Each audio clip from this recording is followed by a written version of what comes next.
1914년 세계 1차 대전 때 성탄절의 기적이라고 불리는 사건이 일어났습니다. 성탄절만 되면 저는 이 이야기가 떠오릅니다. 서로 총뿌리를 겨누고 대치 중이던 독일군과 영국군들이 크리스마스 이브 때부터 자발적으로 휴전했습니다. 누가 시키지도 않았는데. 그리고 함께 성탄절을 보냈습니다. 그들은 사륙의 현장에서 동료들의 시신을 치우고 함께 찬송가를 불렀습니다. 크리스마스 선물도 전쟁터에서 구할 수 있는 그들에게는 소중한 그런 것으로 식량을 주고받았습니다. 축구 시합도 중립지대에서 같이 했습니다. 세계 전쟁사에서 믿을 수 없는 일이 일어난 것입니다. 이처럼 성탄절은 모든 사람들이 마음의 무장을 해제하고 서로를 기쁨으로 축하로 맞이하는 복된 날입니다. 이 성탄절의 평화가 우리 모두에게뿐만 아니라 이 자리는 우리 모두에게뿐만 아니라 전쟁 중인 세계 여러 나라들 가운데 모든 세상 가운데 임하기를 소망합니다. 복음서에 나타난 성탄절의 기록을 보면 예수님의 성탄은 나라와 민족, 계층과 신분에 관계없이 모든 사람에게 기쁨이 되었다는 것을 말해주고 있습니다. 누가복음에는 모든 사람이 자는 밤중에 추위에 떨면서 양을 치던 목자들이 예수님의 성탄을 기쁘게 맞이했습니다. 또는 한결더 마태복음에서는 동방에서 별을 보고 점을 치던 점성술사들이 성탄하신 예수님을 경배하기 위해서 그 먼 곳에서 예수님이 나신 곳까지 찾아왔습니다. 동방박사라고 번역하는 것은 이들이 당시 최고의 지식을 가진 사람들이었다는 것을 의미합니다.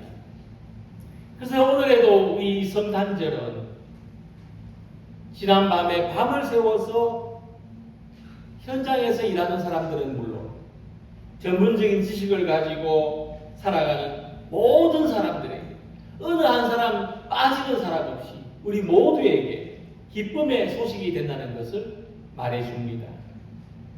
사람은 종교적인 동물이라는 그런 일반적인 말을 굳이 빌리지 않아도 예수님이 필요하지 않은 사람은 아무도 없고 구원이 필요하지 않은 사람은 아무도 없습니다. 예수님의 성탄은 왕의 탄생인데 그것은 모든 사람들에게 새로운 삶의 질서를 주는 것입니다.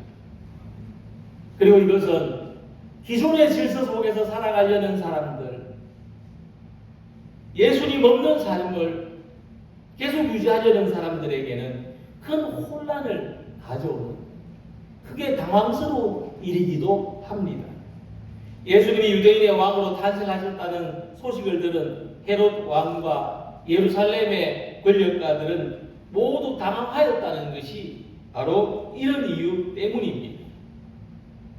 오늘 예수님의 탄생으로 말미암아 하나님께서 다스리시는 질서, 예수님이 우리 삶의 왕이 되시고 주인 되시는 이 질서가 임하기를 소망하고 또 이 질서에 따라 살아가기를 기뻐하는 모든 성도가 되시기를 소망합니다.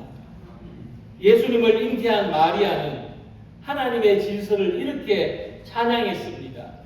마음의 생각이 교만한 자들을 흩으셨고 권세 있는 자를 그 위에서 내리치셨으며 비천한 자를 높이셨고 줄이는 자를 좋은 것으로 배불리셨다고 하는 것입니다. 예수님의 탄생은 어떤 질서입니까? 약육강식의 세상이 아닙니다. 높은 자가 낮아지고 낮은 자가 높임을 받는 그런 평화롭고 조화로운 세상, 서로를 존중하고 서로를 도와주고 함께 더불어 살아가는 세상입니다.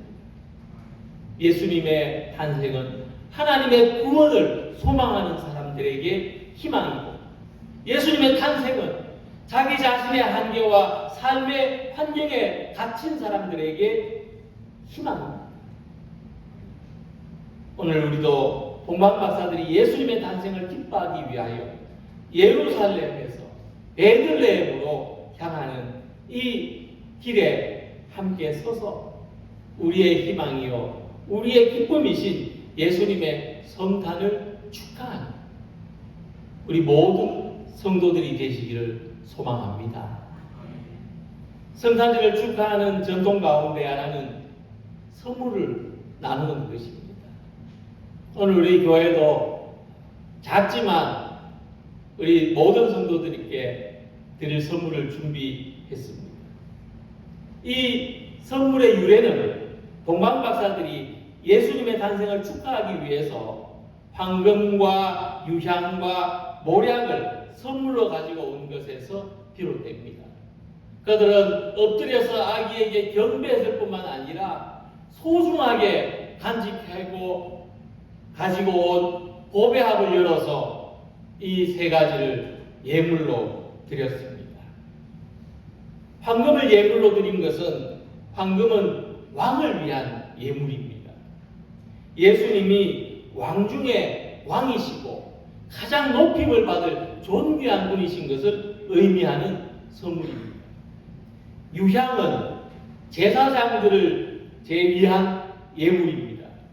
그것은 예수님께서 우리 모두의 대제사장이 되시고 우리의 죄를 대속하신 것을 의미하는 것입니다. 모략은 구원자를 위한 예물입니다. 예수님이 모든 사람을 구원하시려고 십자가의 죽음으로써 우리를 치유하시고 우리를 회복하신 것을 상징하는 것입니다. 동방박사는 당시에 구할 수 있는 최고의 선물을 준비해 와서 예수님께 드린 것입니다. 그러나 그 중에서도 가장 귀한 선물, 그것은 우리 자신을 예수님께 드리는 것이야말로 가장 귀한 성탄절의 선물입니다. 이런 의미로 생각해 볼 때 황금을 드린다는 것은 우리가 물질을 왕으로 섬기는 삶이 아니라 예수님을 왕으로 섬기는 이 믿음으로 살아가고자 하는 것입니다. 유향을 드린다는 것은 가까이 다가갈수록 악취를 풍기는 삶이 아니라 예수 그리스도가 드러나는 향기로운 삶을 살아가는 것입니다. 그러므로 바울은 우리가 구원받는 자들에게나 망하는 자들에게나 하나님 앞에서 그리스도의 향기라고 말씀했습니다. 모략을 드린다는 것은 상처를 주는 삶이 아니라 치유하고 회복하는 사람으로 살아가는 것입니다. 구약 성경에서 이 선물과 유사한 의미가 있는 단어는 재물입니다. 선물은 곧 재물입니다. 동방박사의 선물을 받으신 예수님은 세상의 희생의 제물이 되셔서 살아가셨던 것처럼 우리의 삶도 하나님께 드리는 산 제사요, 산 제물이 되기를 소망합니다. 하나님은 우리에게 예수 그리스도를 선물로 보내셨습니다. 이제 우리는 예수님을 품고 살아가는 세상의 선물이 되기를 소망합니다. 내 이웃의 선물이 되기를, 지금 내 옆 사람의 선물이 되어서 살아가기를 소망합니다. 우리의 성탄절 선물은 내 안에서 예수님이 사시는 것입니다. 주님이 나를 사용하셔서 나의 재능, 나의 능력, 나의 시간, 나의 수고, 내 인격과 성품, 나의 믿음이 세상의 구원을 위한 하나님의 선물이 되는 삶으로 살아가는 성도들이 되시기를 소망합니다. 동방 박사들은 성탄하신 예수님을 경배하러 올 때 예루살렘에서 헤롯의 궁전을 거쳐서 베들레헴으로 왔습니다. 그러나 갈 때는 다른 길로 돌아갔다고 말씀합니다. 그 이유는 12절에 그들은 꿈에 헤롯에게로 돌아가지 말라 지시함을 받았기 때문입니다. 헤롯은 동방 박사들에게 말하기를 성탄하신 예수님, 이스라엘의 왕을 만나면 그곳이 어딘지 돌아와서 알려달라고 했습니다. 헤롯은 그래서 아기 예수님을 해치고 자기의 권력을 유지하기 위하여 악독한 계획을 가졌던 것입니다. 그러나 하나님은 동방 박사들에게 나타나셔서 다시 헤롯에게로 돌아가지 않도록 그들의 꿈에 계시하신 것입니다. 그러므로 헤롯의 계획은 실패하고 말았습니다. 헤롯은 우리들에게서 예수님을 빼앗아가려 우리의 가장 중심에 계신 예수님을 해치고 지워버리려는 악한 사탄을 상징합니다. 현실적으로 바쁘고 여유가 없어서 주님을 잊어버리고 사는 삶, 신앙보다 지금의 필요를 더 중요하게 여기는 삶, 우리를 지치고 힘들게 해서 영적으로 무기력하게 만드는 모든 조건들이 이 시대 헤롯입니다. 그래서 성탄하신 예수님을 만난 사람은 지금까지 살아온 길과 다른 길을 가야 할 것이 요청됩니다. 죄와 유혹, 속이고 빼앗고 욕심과 이기심에 지배당하던 삶에서 주님을 바라보고 주님과 함께 살아가는 새로운 삶의 길을 걸어가야 하는 것입니다. 예수님께서 가라사대 내가 곧 길이요 진리요 생명이니 나로 말미암지 않고는 아버지께로 올 자가 없느니라고 요한복음 14장 6절에 말씀하셨습니다. 오늘 성탄절을 맞이하는 우리가 가야 하는 새로운 길은, 우리가 가야 하는 다른 길은 예수 그리스도입니다. 예수님이 길이십니다. 성탄하신 예수님이 우리 삶의 새로운 길이 되시고 우리를 다른 길로 인도하시는 주님이 되시기를 소망합니다.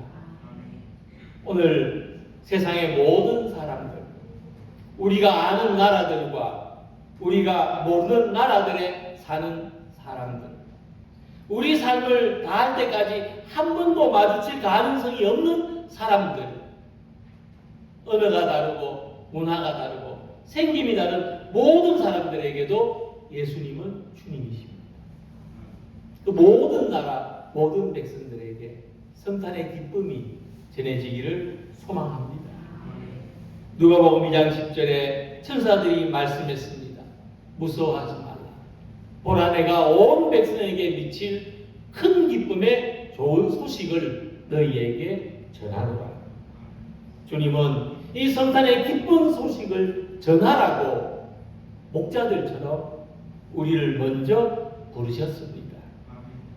세상 모든 사람들에게 오늘 우리 삶의 자리에서 오늘 하루만큼이라도 우리가 기쁜 소식, 좋은 소식이 되는 그런 성도로 살아가는 우리 모두가 되시기를 주님의 이름으로 축원합니다. 기도드리겠습니다.